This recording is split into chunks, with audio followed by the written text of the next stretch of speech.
Assalamualaikum warahmatullahi wabarakatuh. Kami dari kelompok spektrum. Assalamualaikum warahmatullahi wabarakatuh. Kami dari kelompok spektrum. Saya Usyada Zakia Putri dari kelas PIB dengan nomor NIM 33 terakhir 001. Saya Nurmukti Salasa dari kelas PIB 2024 dengan nomor NIM 3 digit terakhir yaitu 017.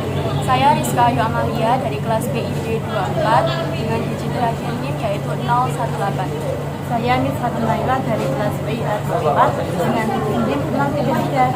Saya Nana Kurniawati dari kelas PID 2024 dengan nomor digit terakhir NIM 077. Saya Angelina Dina Lestari dari kelas PID 2024 dengan NIM 3 digit terakhir 079.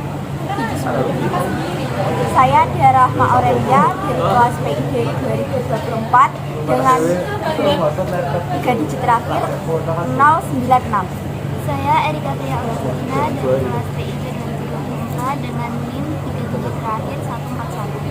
Saya Ahmad Imala Ulia Kumantara dari kelas PIB 2024 dengan terakhir 143. Saya Cinep Ananda Pranjita dari kelas PIE 2024. NIM 3 digit terakhir saya adalah 15. Saya Cikita Starla dari kelas PIC 2024 dengan NIM terakhir 168. Di sini kami akan menanggapi studi kasus yang berjudul polusi akibat dari emisi atau gas buangan kendaraan bermotor. Jadi yang pertama, apa sih pengertian dari polusi udara itu sendiri? Menurut saya, pencemaran atau polusi udara adalah pencemaran yang tercipta di udara karena masuknya bahan pencemar di atas batas normal. Ada beberapa polutan yang meliputi zat-zat yang bercampur dengan udara. Untuk yang kedua, siapa? Siapa yang pelaku utama yang biasanya membuat polusi udara semakin meningkat dan siapa yang terdampak dari polusi udara ini? Jawabannya, aktivitas masyarakat sehari-hari tidak dapat terlepas dari penggunaan kendaraan bermotor. Penggunaan transportasi ini menjadi salah satu penyumbang terbesar bagi pencemaran udara. Transportasi yang berupa kendaraan bermotor adalah penyumbang emisi karbon monoksida atau CO2 terbesar sekaligus pemicu meningkatnya polusi udara dari tahun ke tahun. Untuk yang terdampak yaitu anak-anak, orang dewasa yang lebih tua, orang-orang yang memiliki penyakit paru-paru seperti asma dan PPOK. Yang ketiga, di mana tempat yang sering terdampak polusi udara. Tempat yang sering terdampak polusi udara umumnya di kota-kota besar yang memiliki lalu lintas padat dan industri yang banyak.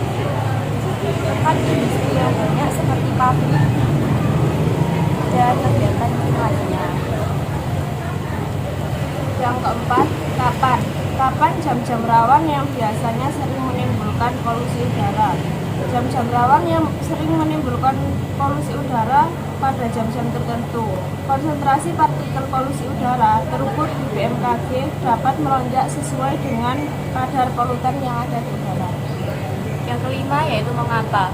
Mengapa emisi kendaraan bermotor bisa menjadi akibat polusi udara? Jawabannya, emisi kendaraan bermotor dapat mengakibatkan polusi udara karena kendaraan membakar bahan bakar fosil seperti bensin atau diesel yang menghasilkan berbagai polutan. Dan yang terakhir adalah bagaimana upaya kita yang dapat kita lakukan untuk mengurangi dari polusi udara itu sendiri. Yang pertama adalah pengurangan emisi seperti kendaraan bermotor, industri, dan juga pembangkit listrik. Yang kedua, transportasi ramah lingkungan. Kita dapat menggunakan transportasi umum atau bisa juga bersepeda dan berjalan kaki. Kemudian, pengelolaan sampah, mengurangi pembakaran sampah yang dapat menghasilkan polusi udara yang berbahaya dan meningkatkan daur ulang serta pengelolaan limbah secara efektif. Kemudian kita juga bisa melakukan penanaman pohon agar menyerap polutan udara dan meningkatkan kualitas udara. Kemudian kita juga bisa meningkatkan pendidikan serta kesadaran masyarakat tentang dampak polusi udara dan cara-cara untuk mengurangi jejak karbon. Tanggapan. Karena menanggapi polusi udara di Indonesia ini menduduki kondisi yang sangat-sangat miris, karena polusi udara di Indonesia ini merupakan salah satu polusi yang besar. Oleh karena itu hendaknya mari kita ganti kebiasaan kita, mulai dari pergi jauh sedikit, misal jalan kaki aja bisa, kenapa harus pakai sepeda motor, lalu mengurangi membiasakan diri untuk menggunakan kendaraan umum, lalu memperbanyak tanaman, jangan ditebangi aja, ditanam juga ya. Kalau tanggapan menurut saya, pada umumnya pencemaran udara yang terjadi akibat adanya gas, cair, dan organ tertentu yang terpendam di udara. Partikel berasal dari aerosol, debu, asap pabrik, kebakaran hutan, asap kendaraan bermotor, dan asap rokok. Beberapa polutan yang biasanya menyebar yakni logam berat, karbon monoksida, nitrogen oksida, ozon, senyawa organik volatil, dan sulfur dioksida. Indonesia sendiri masuk dalam jajaran negara yang tingkat polusinya cukup tinggi. Oleh karena itu, kita sebagai manusia seharusnya menjaga lingkungan dengan baik. Jangan merokok. Selanjutnya, Jadi polusi udara itu ada beberapa zat-zat seperti sulfur oksida, karbon monoksida, karbon dioksida, nitrogen oksida, dan hidrokarbon. Nah, zat-zat ini tuh paling banyak ada di biasanya kendaraan bermotor, terus juga asap pabrik. Maka dari itu kita harus sebisa mungkin mengurangi penjumlahan dari zat-zat tersebut. Karena kalau lebih dari batas maka akan berdampak negatif kepada kita juga.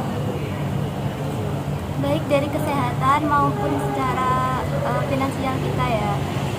Di kendaraan bermotor itu akan berdampak pada pejalan kaki yang di sekitarnya. Untuk kesehatan bisa menimbulkan batuk juga, polusi juga bisa menyerang orang yang terkena serangan asma, pernafasan kayak seperti itu.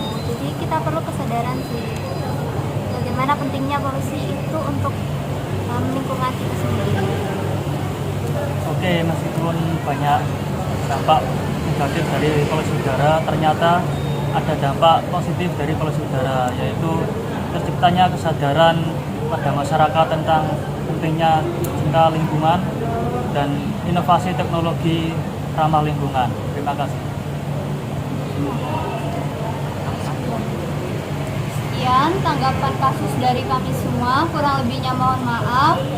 Assalamualaikum warahmatullahi wabarakatuh.